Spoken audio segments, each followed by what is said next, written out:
Harassment ತುಂಬಾ ಅಸಹ್ಯವಾಗಿ ಮಾಡಿದ್ದಾನೆ. ಎಂತಿ ಅಂತಾನು ನೋಡಿಲ್ಲ. ಮನೆ ಮುಂದೆ ಬಂದು ತುಂಬಾ ದೊಡ್ಡ ಜಗಳ ಮಾಡ್ತಾವನೆ. ನಾನು ಬಿಡಲ್ಲ ಸರ್, ಇನ್ನು ಫರ್ದರ್ ಅವನ ಆಕ್ಷನ್ ಕೋರ್ಟಲ್ಲಿ ನೋಡ್ತೀವಿ. ಆಕೆ ಎರಡನೇ ಮದುವೆಯಾಗಿ ಗಂಡನಿಂದ ದೂರವಾಗಿದ್ಲು. ಸಾಫ್ಟ್ವೇರ್ ಕಂಪನಿಯಲ್ಲಿ HR ಆಗಿ ಕೈತುಂಬ ಸಂಬಳವನ್ನು ಪಡಿತಾ ಇದ್ಲು. ಈ ವೇಳೆ ಪರಿಚಯವಾದಂತಹ ಸ್ನೇಹಿತ ಗಂಡನಾಗಿ ಎಂಟ್ರಿ ಕೊಟ್ಟಿದ್ದ. ಆದರೆ ಮದುವೆಯಾದ 3 ತಿಂಗಳಲ್ಲಿ ಆಕೆಯ ಸಂಸಾರ ಅಕ್ಷರಶಃ ನರಕವಾಗಿ ಹೋಗಿದೆ.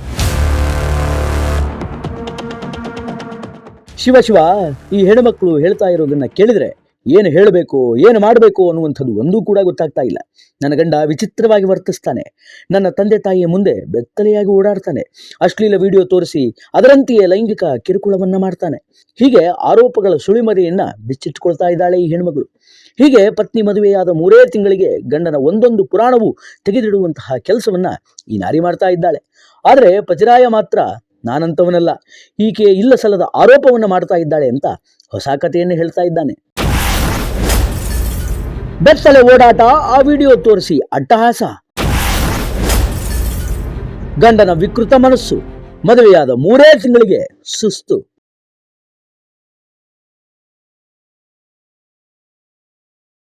ಕಾಲ ಎಲ್ಲಿಗೆ ಬಂತು ನೋಡಿ. ಮದುವೆಯಾದ 3 ತಿಂಗಳಿಗೆ ಗಂಡ ಹೆಂಡತಿ ಎಂತಹ ಸುದ್ದಿ ಕೊಡ್ತಾರೆ ನೋಡಿ. ಹೊಸದಾಗಿ ಮದುವೆಯಾಗಿದ್ದಾರೆ, ಈಗ ತಾನೇ ಸಂಸಾರ ಶುರು ಮಾಡಿದ್ದಾರೆ. ಪ್ರಣಯ ಪಕ್ಷಿಗಳಾಗಿ ಹಾರಾಡಬೇಕಾಗಿದ್ದವರು ಒಬ್ಬರ ಮೇಲೆ ಒಬ್ಬರು ಹಸಿ ಆರೋಪವನ್ನು ಮಾಡ್ತಾ ಇದ್ದಾರೆ. ಈತನ ಹೆಸರು ಮಂಜುನಾಥ್ ಅಂತ. ಎಲೆಕ್ಟ್ರಾನಿಕ್ ಸಿಟಿಯ ಸಾಫ್ಟ್ವೇರ್ ಕಂಪನಿಯ MD. ಇದೇ ಕಂಪನಿಯಲ್ಲಿ ಈ ಹೆಣ್ಮಗಳು ಕೂಡ HR ಆಗಿ ಕಾರ್ಯ ಮಾಡ್ತಾ ಇದ್ದಾಳೆ. ಒಂದೇ ಆಫೀಸ್, ಒಂದೇ ಟೈಮ್ನಲ್ಲಿ ಇವರಿಬ್ಬರು ಪರಿಚಯ ಆಗಿರೋದ್ರಿಂದ ಇವರಿಬ್ಬರ ಮಧ್ಯೆ ಪ್ರೀತಿ ಶುರುವಾಯಿತು. ಒಂದಷ್ಟು ತಿಂಗಳ ಕಾಲ ಪ್ರಣಯ ಪಕ್ಷಿಗಳ ಹಾಗೆ ಹಾರಾಡಿದವರು ನಂತರ ಕುಟುಂಬಸ್ಥರ ಸಮ್ಮುಖದಲ್ಲಿ ಕೋಲಾರದಲ್ಲಿ ಹಸೆಮಣೆಯನ್ನೇ ಏರಿದರು. ಮೊದಲೆಲ್ಲ ಸಂಸಾರ ಚೆನ್ನಾಗೇ ಇತ್ತು. ಗಂಡ ಹೆಂಡತಿ ಕೈ ಹಿಡ್ಕೊಂಡು ಓಡಾಡ್ತಾ ಇದ್ರು. ಆದರೆ ದಿನಗಳು ಕಳೀತಾ ಇದ್ದಂತೆ ಮಂಜುನಾಥ್ ವಿಕೃತವಾಗಿ ವರ್ತಿಸೋದಕ್ಕೆ ಶುರು ಮಾಡಿದ್ದಂತೆ. ಅಶ್ಲೀಲ ವಿಡಿಯೋಗಳನ್ನ ತೋರಿಸಿ ಇದೇ ರೀತಿ ಲೈಂಗಿಕ ಕ್ರಿಯೆ ಮಾಡೋಣ ಅಂತ ಒತ್ತಾಯಿಸ್ತಾ ಇದ್ದಂತೆ. ಇಷ್ಟು ಸಾಲದು ಅಂತ ಅತ್ತೆ ಮಾವನ ಮುಂದೆ ಬೆತ್ತಲೆಯಾಗಿ ಓಡಾಡ್ತಾ ಇದ್ದಂತೆ ಈ ಮಂಜುನಾಥ್. ಹೀಗಂತ ಗಂಡನ ವಿರುದ್ಧ ಸಾಲು ಆರೋಪವನ್ನು ಮಾಡ್ತಾ ಇದ್ದಾಳೆ ಈ ಪತ್ನಿ. ಸೆಕ್ಷುವಲ್ ಹರಾಸ್ಮೆಂಟ್ ತುಂಬಾ ಅಸಹ್ಯವಾಗಿ ಮಾಡಿದ್ದಾನೆ. ಎಂತಿ ಅಂತಾನು ನೋಡಿಲ್ಲ. ಮನೆ ಮುಂದೆ ಬಂದು ತುಂಬಾ ದೊಡ್ಡ ಜಗಳ ಮಾಡ್ತಾವನೆ. ಕೇಸ್ ಹಾಕಿರೋದಕ್ಕೆ ಕೇಸ್ ನೀವು ವಾಪಸ್ ತಗೊಂಡ್ರೆ ನೀವು ತಗೋಬೇಕು, 5 ಲಕ್ಷ ನಿಂಗೆ ಕೊಡ್ತೀನಿ ಅಂತ ಹೇಳಿದಾನೆ. ಯಾವಾಗ ಗಂಡನ ಕಾಟ ಜಾಸ್ತಿ ಆಯ್ತೋ ದಿಕ್ಕು ಕಾಣದೆ ಈ ಹೆಣ್ಮಗಳು ಕೇಂದ್ರ ವಿಭಾಗದ ಮಹಿಳಾ ಪೊಲೀಸ್ ಠಾಣೆ ಮೆಟ್ಲೇರಿದ್ದಾಳೆ.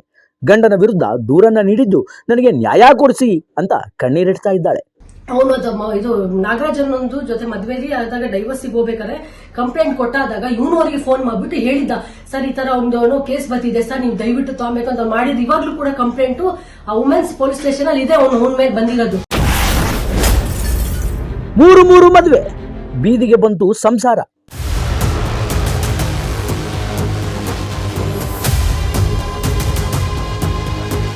ಈ ಹೆಣ್ಣು ಮಗಳಿಗೆ ಇದೇನು ಮೊದಲನೇ ಮದುವೆ ಅಲ್ಲ, ಈತ 3ನೇ ಗಂಡ.